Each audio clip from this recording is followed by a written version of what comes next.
What is going on, everybody? Welcome back to College Football Talk with Peter Burtnett. In today's episode, going to be bringing a little bit of a rundown on the latest news on EA Sports College Football 25, the video game coming out in July. I've talked about it in a couple of other videos, reacted to the teaser trailer way back earlier this year, reacted to the recent reveal trailer, and in today's episode, I'm going to be going over some of the latest updates and also featuring a couple of interviews. The first, I was going to say penultimate, but that's the last. The first introductory pilot interviews on College Football Talk. I got to talk with a couple of Division I quarterbacks who were back here in the Bellevue area for the for a quarterback development camp.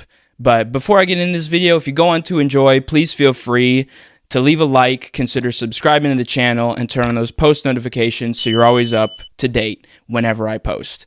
But without further ado, let's dive into it. One of the updates that I forgot to mention in the last episode was Team Builder.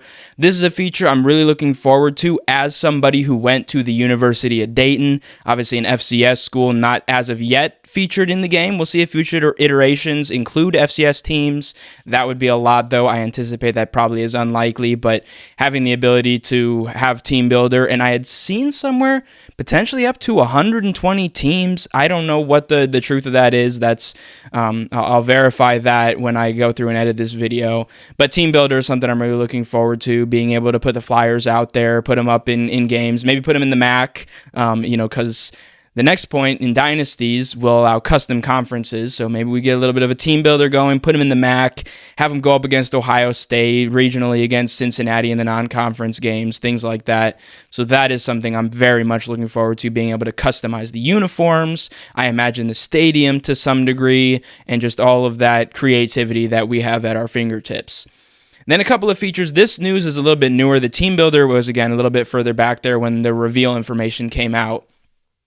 Dynasty, I think this was also revealed back then, no crossplay in Dynasty mode, but there will be 30 seasons, so you can play through up to 30 seasons. I'm not sure what NCAA 14 had, but 30 seasons is certainly plenty of time to go through and play an entire Dynasty. Up to 32 user teams. Mentioned already, custom conferences. It will feature generic FCS schools. It will also feature skill trees. I saw some rumors that perhaps you'll have the ability as well in Dynasty to hire and fire coordinators. I think in NCAA 14, that stuff kind of happened automatically. The user didn't have any control over that. So having that, I think, will be very good feature to have. The one thing, no NIL in Dynasty.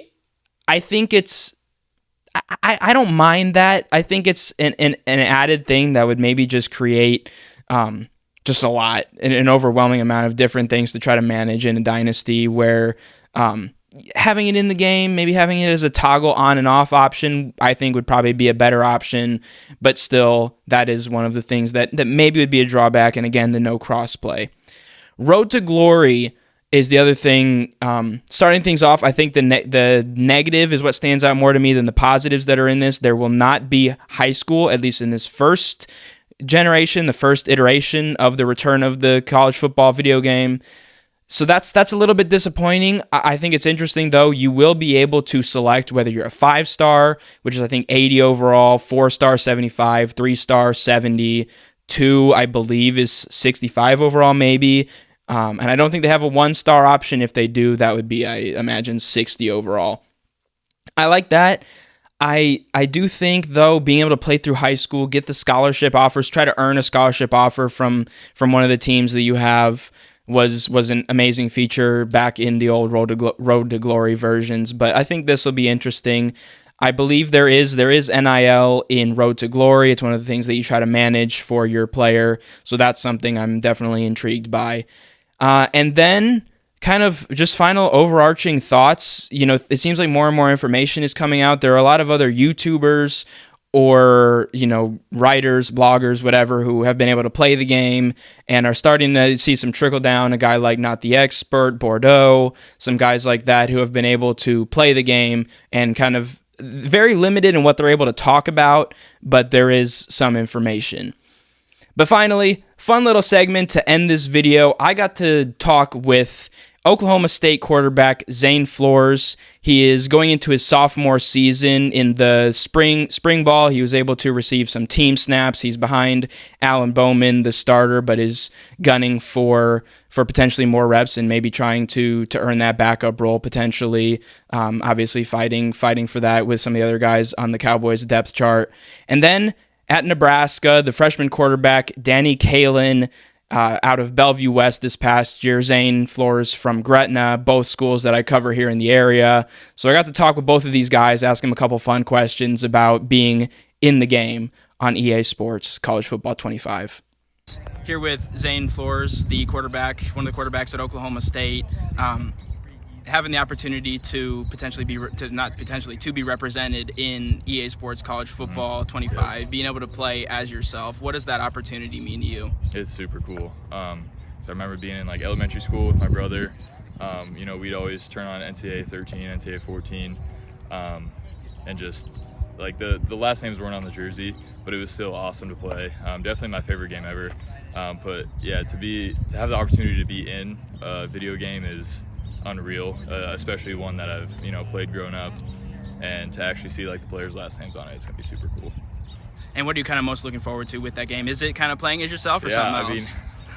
I'll be honest, I'm kind of looking forward to play with myself. We'll see the ratings they give me, but yeah, we'll see what I can do in that game. But yeah. Do you have any guesses on those ratings yet? Any attributes that you think will stand out, or any that you think will be a little bit lower, maybe that you'll need to work on? I have no idea. See, I haven't seen the field yet, so I don't know what they're gonna give me. I'm really hoping they don't cut me off on my speed. Like I think I'm fast, so if they give me like a 60 speed, I'm gonna be kind of upset. But yeah. Here with Daniel Kaelin, the quarterback at Nebraska. Just mentioned how going out for that spring game felt like being in a movie. Yep. There's a game coming out this summer, EA Sports College Football 25. You talk about being in a movie, chance to be in a video game, again, one that you probably grew up playing. Can you just kind of talk about that opportunity? Yeah, I think it's really cool. Just the way they've taken their time with it to make it really special. I think there's gonna be so many people playing the game when it comes out. I've already had tons of friends and people back home, hit me up trying to get my copy of the game. But I think it's really cool to know that they like I said, they put so much time into it to do it right. And I'm really excited to kind of know that I'm in a video game. It's pretty cool. Is the thing you're most looking forward to playing as yourself in that game, or is there something else that you're most looking forward to playing? I'm sure I probably will, but I think just overall, I think like even now, like I feel like that game was probably funner than a lot of the Madden games, in my opinion. So I just think just overall, I'm looking forward to play the game in general. And then one final question, got to ask about the ratings. Are there any expectations that you have with those? Any sort of ratings that you think should be high? Some that maybe you think you'll need to work on a little bit? I'm not really worried about that at all. I haven't played it down in college football, so I'm sure it'll be a pretty basic freshman rating, but I don't really care about that. I think it's pretty cool that I'm in the game. But that is it for this video of College Football Talk. Thank you so much if you stuck around to this point in the video. Again, if you liked this video, please feel free to pass it along, share it with a friend, leave a like, subscribe to the channel. Both of those things help out a ton. But thank you if you've watched to this point. That's all for this episode of College Football Talk. I'm your host, Peter Burtnett, signing out. Peace.